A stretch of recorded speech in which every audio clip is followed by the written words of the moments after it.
Hello everyone, welcome back to my channel. I'm Sumitra Patro. I'm a Ho'oponopono healer. Today's video is about automatic negative thoughts. This video is an extension to my previous video title named What are negative thoughts? Why do we even get them? And how do we get rid of them? There, I have explained 3 steps of getting rid of your own negative thoughts, and the second point was forgiving yourself for having those negative thoughts by stopping yourself from self blaming, self labeling, or self criticism. These all are coming under the category of automatic negative thoughts. So, if you haven't checked out that video of mine, then please go and check out that video. The link has been provided in the description box down below. So today we would be learning in depth about ants. Not these ants, but automatic negative thoughts. So let's understand what's ants or automatic negative thought. Automatic means the thoughts that just pop up into your head without any invitation. Negative thoughts are those thoughts which put you down or show you the worst case scenario that creates all kind of negativities in your head. And thoughts is your voice in your head, the voice that speaks in your head according to your own experiences. So automatic negative thoughts are those thoughts which randomly pop up into your head and show you the worst case scenario based upon your all past experiences. So basically they are negative, not positive. So let's now discuss about how many types or what are all the types of automatic negative thoughts. So there are 12 types of ants. Do these ants bug you? Yes, they definitely do. So let's discuss these 12 type of ants. So the first type of ant is all or nothing thinking, also known as the black or white thinking. Things are either right or wrong, good or bad, failure or perfection. This can lead people to give up at the first small sign of failure or think too rigidly. For example, I failed this test. I'm so stupid. So I am giving up. Either we do it like this or not at all. You see the things in black and white categories. If your performance falls short of perfect, you see it as a failure. So don't feed the ant. Things aren't always either black or white. Try to think that one little mistake or slip up doesn't mean complete failure. Start afresh tomorrow. Try to take a middle ground in situations where you are usually too rigid. Compromise can be positive. Second ant, mental filter. Seeing the world through a filter which only lets you see the negative feels like you are seeing through the dark glasses and can only see the dark side of things without recognizing the positive.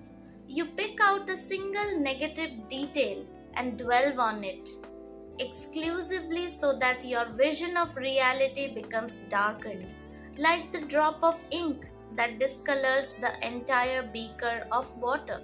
Example, I only came second in the exam. I should have come first. Rather, you should say, that's fantastic. I came second. I have got more responsibility. So, this will mean more work and longer hours. But instead you should say, I have got more responsibilities. This is a great opportunity and means that I am valued and trusted. So don't feed the ant. Actively giving a positive spin to events will help boost your mood. Ask yourself, What's a more balanced and upbeat way of thinking? Third ant, mind reading. Presuming we know what other people are thinking without looking at the evidence. You arbitrarily conclude that someone is reacting negatively to you and you don't bother to check it out. For example, Sarah did not say hello. She must be mad at me. Don't feed the ant. Don't jump to conclusions. You can't read someone else's mind and don't know what they are thinking. There may be another explanation. What's the evidence? What's a more helpful way of thinking? Don't make negative interpretations even though there are no definite facts that convincingly supports your conclusion. Fourth ant, fortune telling. You anticipate that things will turn out badly and feel convinced. Predicting the future and having negative expectations about what will happen. Example, what's the point? I know I'm going to do badly in this interview. I'll never get a job. I'm never going to lose weight, so I may as well eat this cream cake. Don't feed the ant. Keep an open mind about the future. Having negative expectations based on previous experiences can rule out the real possibility of change. Is that really bound to happen? Fifth ant, labeling and mislabelling. This is giving labels to ourselves and other people. Instead of describing your error, you attach a negative label to yourself.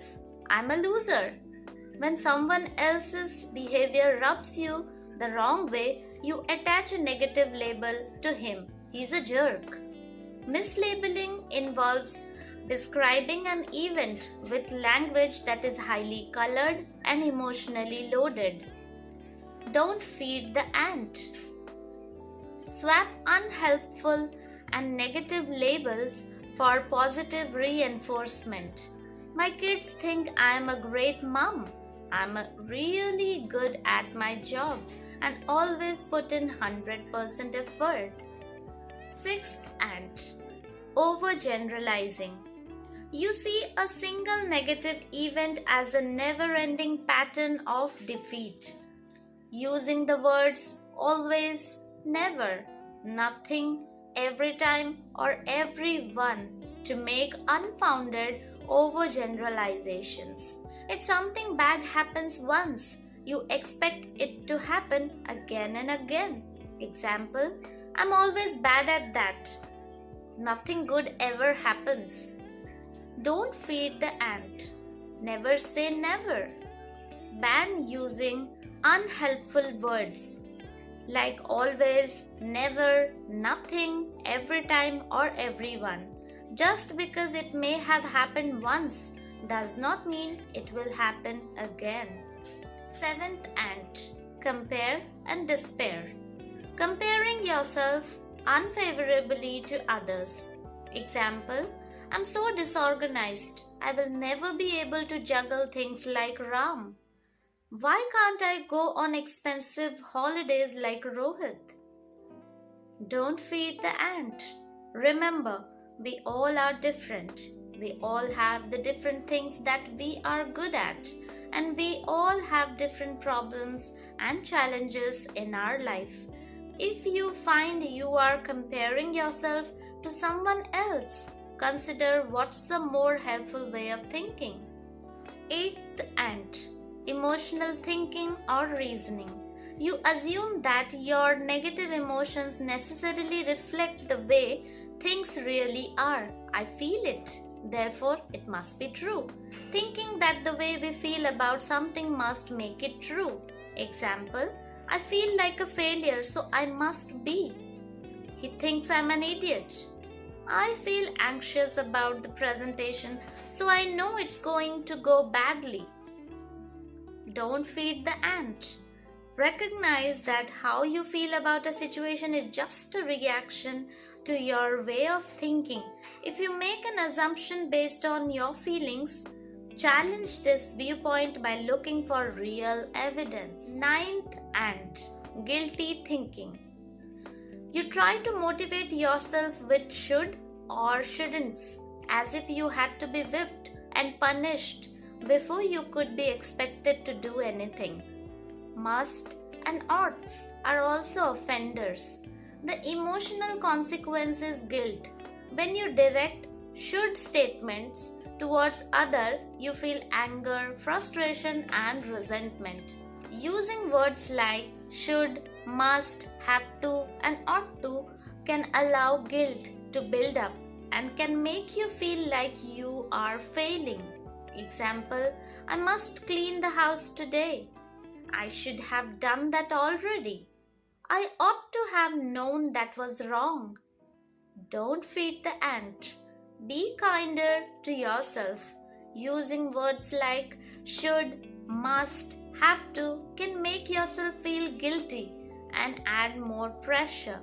Don't expect the impossible. Be reasonable about what is possible or likely. 10th ant, magnification or catastrophizing and minimization. Thinking an unlikely disaster is going to happen or attaching too much importance to a negative experience or too little importance to a positive experience or situation. You exaggerate the importance of things such as someone else's achievement, or you inappropriate shrink the things until they appear tiny, such as your own desirable qualities or the other fellow's imperfections. This is called the binocular trick. Example, I have sent the wrong contract out. I'm going to lose my job. I think I left my hair straighteners on. The house is going to burn down. Don't feed the ant. Try to recognize when you are magnifying or making bigger the likelihood of something bad happening. Consider how likely it really is. What is a more realistic way of thinking? 11th ant, blaming others.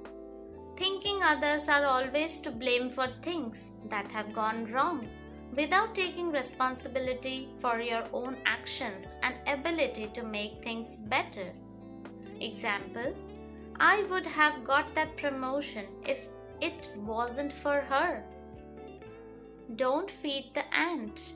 Try to remember that we all are responsible for our own lives and have the power to change how the future turns out. 12th ant, personalisation.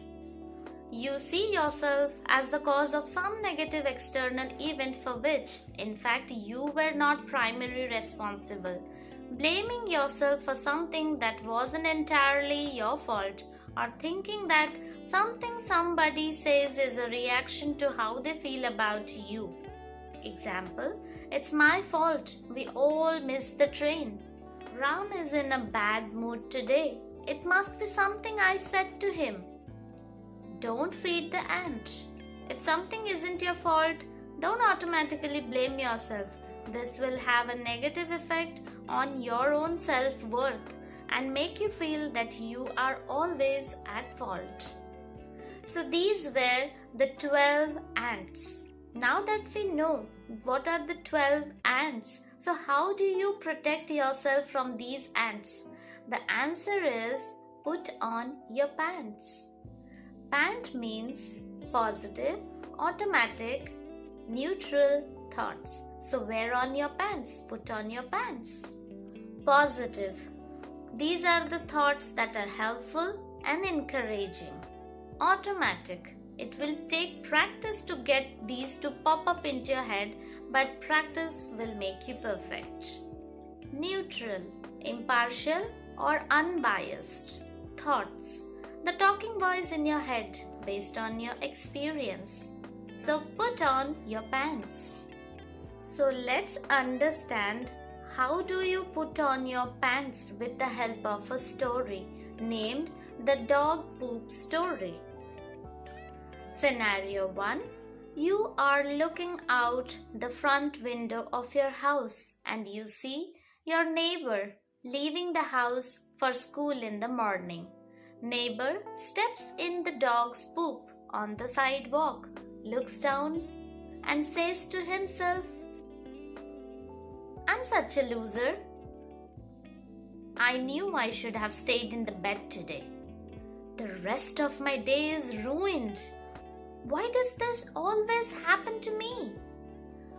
Am I going to stink and everyone will laugh at me? How do you think this person is feeling? Obviously, the answer is low, irritated, frustrated, agitated. Scenario 2. You are looking out the front window of your house and you see your neighbor leaving the house for school in the morning. Neighbor steps in the dog poop on the sidewalk, looks down and says to himself, "Ha, what a silly thing to do. It's no big deal, I'll wipe it off on the grass here. I'd better hurry so I won't be late for school. I am going to check with my friends to see who else has had this happen to them. In fact, we should give a poop certificate award to the person in my class who stepped in it the mood times this year." How do you think this person is feeling? Happy, ecstatic, energetic. So by this story, now everyone must have got the idea of how to put on your own pants. It's that you just need to shift your focus from negative to positive. It takes time to convert from negative to positive, but practice makes you perfect. So start practicing the shift from negative to positive. I hope you like this video and this piece of information which I provided to you. Thank you so very much for watching this video till the very end. If you like this video, then hit the like and share button and do subscribe my channel. And a very big thank you to all the members who have subscribed my channel. Thank you so very much. See you soon in my next video. Till then, love you. Take care. Bye-bye.